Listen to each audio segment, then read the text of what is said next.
এই আশ্রা পাশে রে এই ভোরবেলাতে যে কাজ দেখে এলো ভাই তো কাজ কথা নিয়ে কাজ করেছিস ভাই কেমন কথা নি করেছো হে এদিককার ওয়াল করছি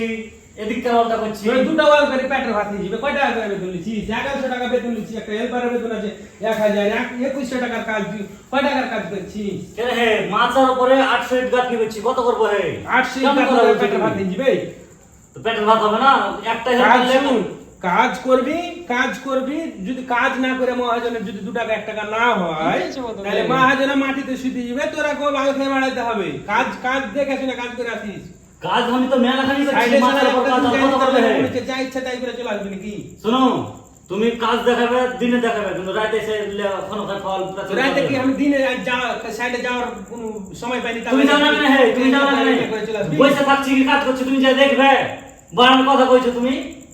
কাজ করার যদি ইচ্ছা হয় তো কাজ করিস না হলে কিন্তু ব্যাগ গুটেলে বাড়ি চলে যায় বুঝতালি এর কুমারে পয়সা দিতে পারবো না ধ্বংস করে আমি তুমি এলে কি বাড়ার কথা কইছো হে তোমার কাছে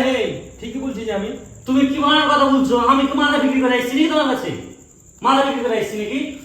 মাথার উপরে গাঁথনি আবার 800 ইট গেছেছি তাহলে আবার কাজ বলে হয়নি তুমি যা বসে থাকে বাড়ার কাছে যে একটা লেবার মিস্ত্রিকে একটা কথা গায়ে শান্তি পাই না হে কোন ধরনের তুমি ভালো কথা কইলে না শান্তি পেতে এলে ভালো কথা কইলে কাজের বিষয়ে তোকে একটু বলতে পারবো না হে ভুলতে পারবে তাহলে রাতে কেন দিনে যা বুঝবে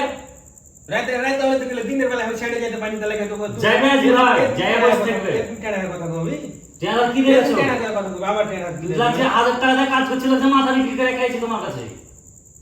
কাজ করে চলে তুই কাল চলে যা কাল চলে যা পয়সা দিয়ে দিও কোন হাজার একবার পয়সা দিয়ে দিও পয়সা নিয়ে কি কাজ করবো না পয়সা দিয়ে দিও কেন আমি মিস্ত্রি আমি কাজ করব আমরা তো আমাদের ঠিক আছে কাজ করবো না